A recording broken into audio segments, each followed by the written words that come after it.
नमस्कार, जय हिंद, जोहार, जय छत्तीसगढ़। मैं विनय पांडे और आपने देखना शुरू कर दिया है मुनादी चौपाल। आजकल नालंदा को लेकर के सोशल मीडिया भरा हुआ है। नालंदा को लेकर तमाम तरह के दावे और तमाम तरह की चीज़ें कही जा रही हैं।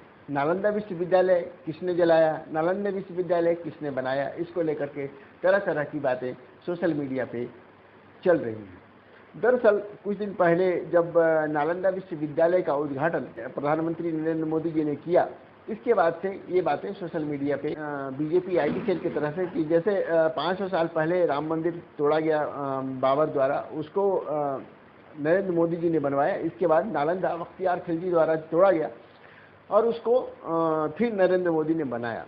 लेकिन नालंदा को तोड़ने को लेकर के तरह तरह की चीज़ें, तरह तरह की बातें, तरह तरह के तथ्य सोशल मीडिया पे फैलाए जा रहे हैं, जिसमें एक तथ्य ये भी कहा जा रहा है कि नालंदा को ब्राह्मणों ने जलाया था।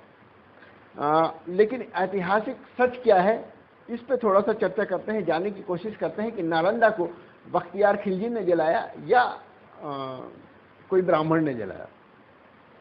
लेकिन इससे पहले ये बता दें कि नालंदा विश्वविद्यालय के बारे में सबसे पहले वेन सांग का यात्रा विवरण है CU की, उसमें उन्होंने इसके बारे में बताया था। इसके बाद इत्सिंग आया था। इत्सिंग ने 8वीं शताब्दी में नालंदा ने अपनी शिक्षा ग्रहण की थी और यहाँ से बहुत सारी पुस्तकें लेकर वो गया था। 19वीं सदी में जब जॉर्ज कनिंघम भारत आए और उन्होंने ASI का पदभार संभाला, उससे पहले भारत के लोगों को नालंदा के बारे में पता नहीं था।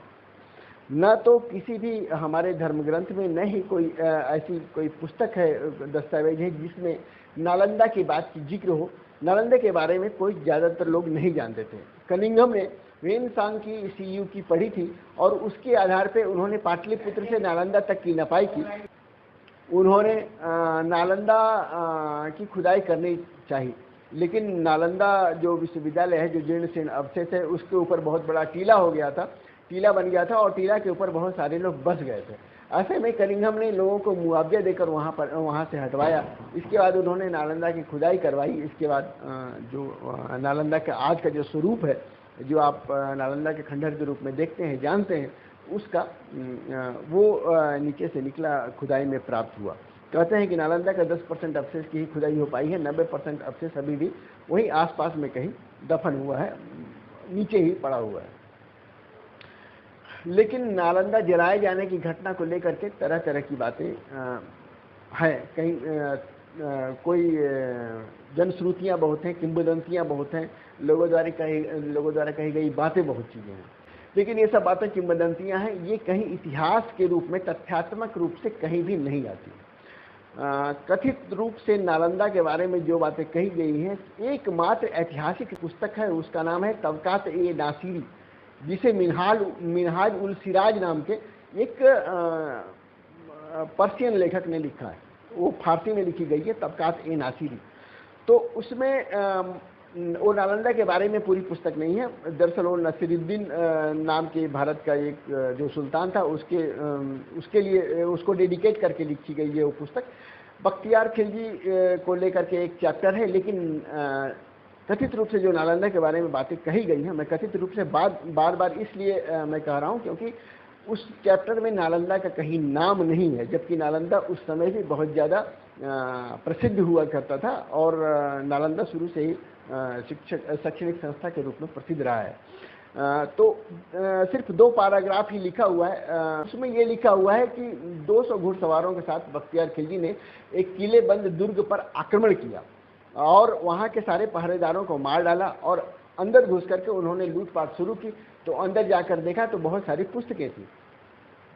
अपने सिपाहियों को उसने स्थानीय लोगों के पास भेजा और उनको बुलवाया और स्थानीय लोगों को कहा कि इन पुस्तकों में क्या लिखा है, इन्हें पढ़ करके बताओ।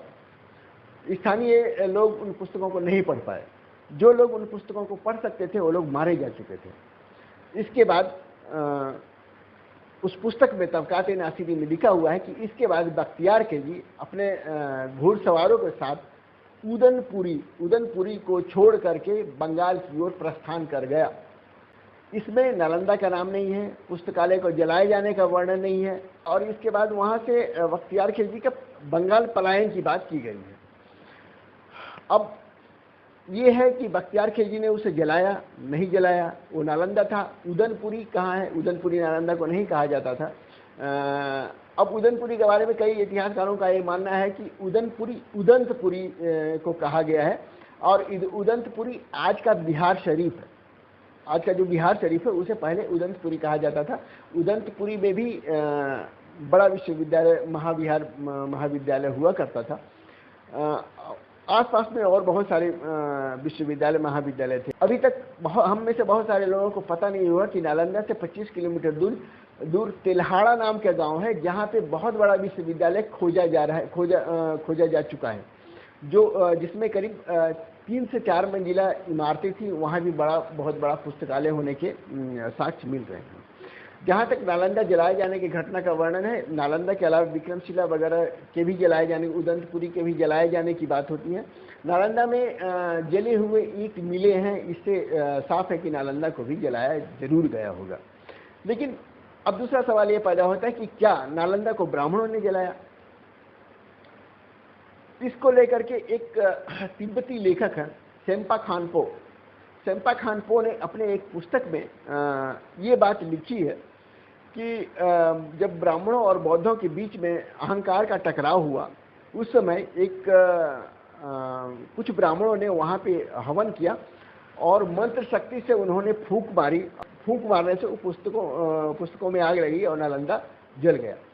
ये बहुत ही ज़्यादा अविश्वसनीय तथ्य है कि मंत्र से कोई फूंक देगा और इसके बाद आग लग जाएगी। ये आज के युग में नहीं, कभी भी माना नहीं जा सकता। तार्किक रूप से खास करके ये विश्वसनीय नहीं माना जा सकता। लेकिन इसी को सेम्पा खानपो के इसी पुस्तक को आधार मान करके सोशल मीडिया पर कई लोग ये बोल रहे हैं कि इस विश्वविद्यालय को ब्राह्मणों ने जलाया था। कई लोग ये सवाल उठा रहे हैं कि जब 3 महीने तक पुस्तकालय जलता रहा तो उसे बुझाने कोई क्यों नहीं आया सामने। तबकात ए नासिरी नाम का ये जो पुस्तक है, एकमात्र पुस्तक है जिसमें इस तरह की घटना का जिक्र है। वो नालंदा का है, नहीं है उदनपुरी कहाँ था। लोगों ने अपने अपने तरह से व्याख्या की है, अलग अलग इतिहासकारों ने। इसके अलावा भी हम कई ऐतिहासिक तथ्यों से आपको अवगत कराते रहेंगे और आपको बताते रहेंगे कि आखिर जो इतिहास आपको पढ़ाया गया है उन घटनाओं में क्या ऐसा लोचा है जो आज विवादों से घिर गए हैं। देखते रहिए मुनादी चौपाल, पढ़ते रहिए मुनादी.com, the voice of voiceless. Thank you.